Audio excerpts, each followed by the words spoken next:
Hello, everybody, and welcome. My name is Rebecca, and this is a very special episode of How to Rebecca Loops, plus technical setup. Ooh! First off, a quick run-through of my technical setup. It is surprisingly simple and as cheap as humanly possible.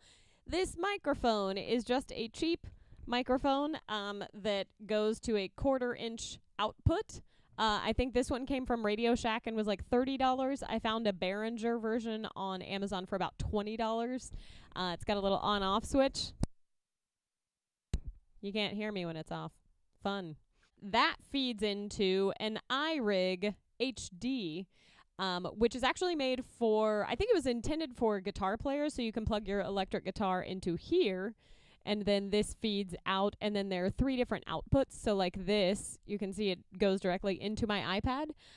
This has the skinny USB, the newer USB for the Apple things, but it also has the wider one as an option and just a straight up USB, so you can plug it into your computer. That's my computer over there. From there, that feeds into here, so I have a direct line. I used to use a nicer microphone, but nicer microphones tend to pick up more sound in the room, and I have a bunch of windows in my room that are along a busy street, so it picks up extra noise. So like I would be like beatboxing, and then you would hear like meow, meow, meow, every time that it would get to that point in the loop. That car would drive by honking again. It was like, oh, that's not good. Cool. So that feeds into here. This is the newest, cheapest iPad. I think it's about $250, and it is just the basics, because pretty much the only thing that I use it for is this looping thing, watching Netflix and Hulu and stuff when my computer's being a jerk, and typing some stuff. From here, this is the audio output. I have a splitter out of that. It's kind of hard to see with the dark background, but basically it just splits that into 2 things, and one of those is this little guy, which feeds into my headphones. One of my 7-year-old listeners asked recently, what's in your headphones? This is a separate story, which I'll get to momentarily. But these headphones, all that I hear is what you hear. There's no speaker involved in any of this, so if you were sitting in the room with me watching me make this video, all that you would hear is what's coming out of my mouth. You would not hear the loops that are playing on here. So I have one of the audio splitter going out into my headphones so that I can hear it, because that's important. And then the other one goes to just this long cable, which feeds out into another iRig HD. These are available on Amazon for like $50. It has a gain control, which is very important. You can see right now the light is green. Then it goes blue when I stop talking. When I go, it hits orange or red. Red is where you're at your maximum sound. Sometimes if I turn it up, like I'll turn it up now.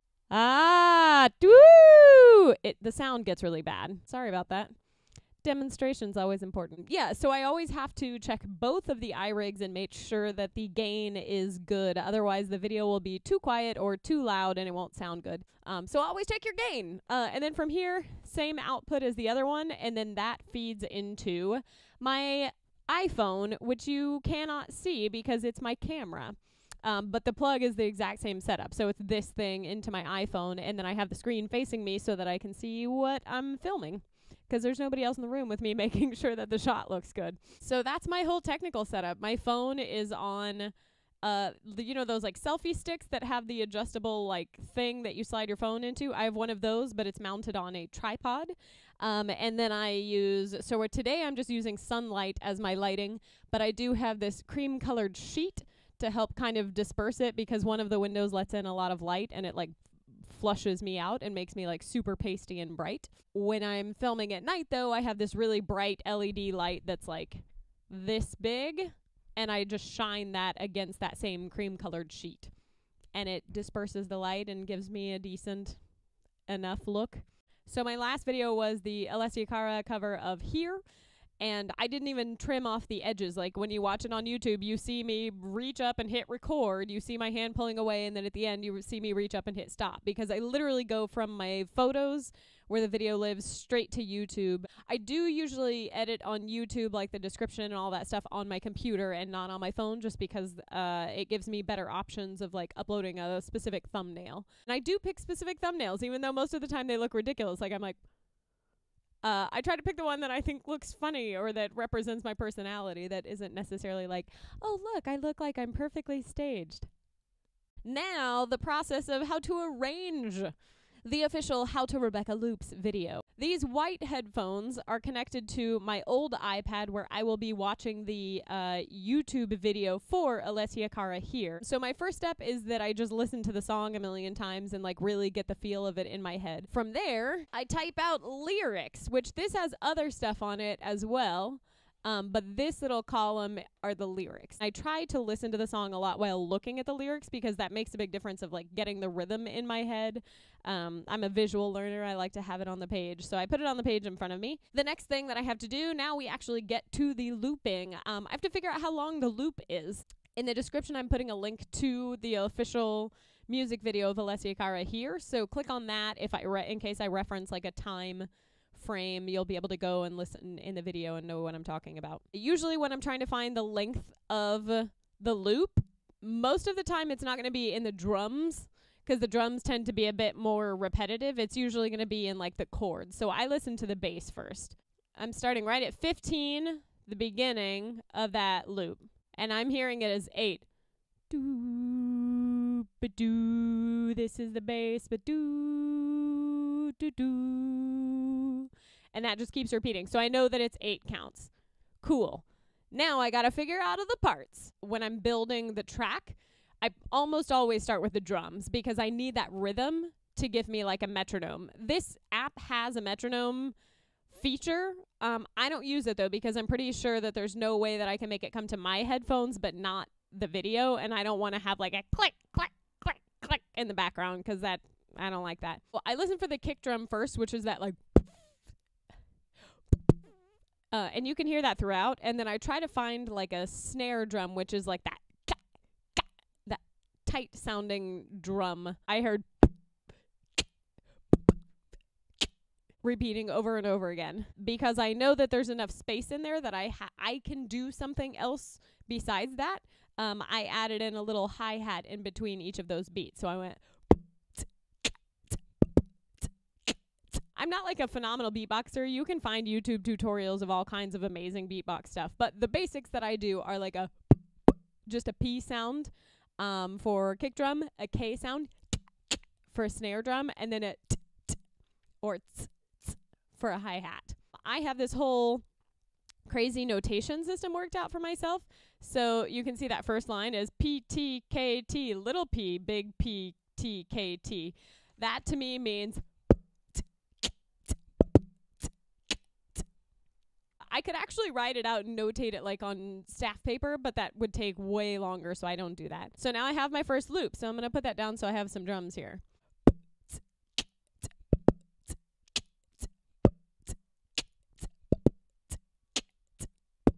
Cool. So the drum part is actually only 4 beats, but because I know the loop needs to be 8 beats, I have to do it twice. So if we go back to about 15 seconds on the video where she comes in and starts singing, there's a lot of violins and piano stuff that's going on that's a little bit extra like frill. Sometimes I try to work that in, but in this particular cover, the way that I did this one, I scrapped all of that. When it comes to any chord stuff, so now when I'm building the music, the next thing I'm going to look for is the bass line. So I sang that earlier when I was counting the 8 counts of the loop. So we're going to go ahead and add it in.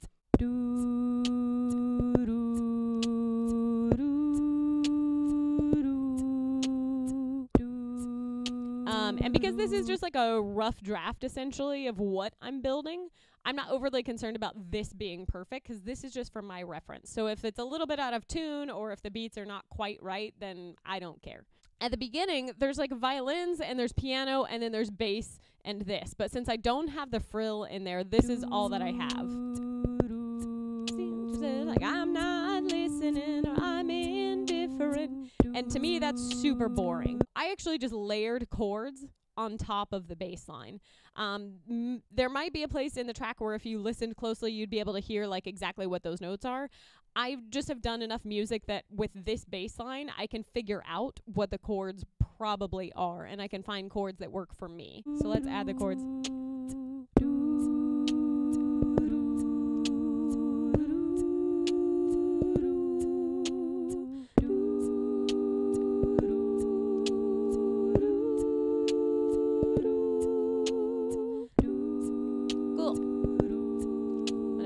that together. I just put it on 2 different tracks so that I didn't have to like loop around again. So what comes next? What other cool things did I hear? So the next big thing that I want to record is that tank. Do do do do do do do do do do do do do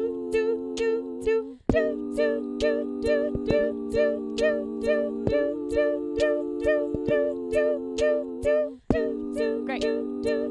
And again, I'm going to merge these 2 together because they always happen at the same time. Anything that happens simultaneously always gets mushed together. So this was just the bass line, but I added chords to it because for me, the bass line alone is never going to be enough. So then at about 30, just around 33-ish, there's like a low piano part that comes in, but I can't sing that low. That's past my low register, so that's not happening. I try to involve some sort of variation in here every like 4 lines or so. Otherwise, this just gets insanely boring. Like, this is already very limiting because I only have 6 things that I can play with, and you have to get real creative of like, oh, and then I can merge this here. Like, my Justin Bieber cover is probably my most complicated because I go through and I merge things and I delete things and I add things throughout the song. It's like dumb. So I needed a change here. The percussion beat actually never changes, but I got bored with the sound of just this. So I added like an amped up version of this instead of just like going as like a bigger kick. And then instead of just doing, and then I would inhale between each of those. So I'd go,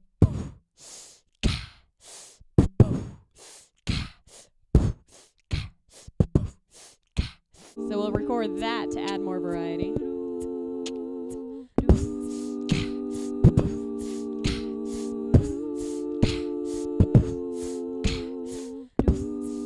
Cool. So this is what I start with for the first verse, and then I add in extra drums, which that doesn't sync up very well, but again, I don't really care about that right now. This gives me enough of a sense of what I'm working with to know what's going on. The other big part was that wow, wow, wow, wow. I can hear it in like the early 50 seconds. I know that this has like a crescendo decrescendo feature, which crescendo means get louder, decrescendo means get quieter. So like if I just play the chords, I can make it louder, or I can turn it down all the way to mute. And that's not a feature that I use very often because there's not a lot of need for it. Usually if I use it, it's just at the end. So I've got my drone. Wow, wow, wow, wow, wow, wow, wow, wow, wow, wow, wow, wow, wow, wow. So then we've got a couple extra vocals that are missing.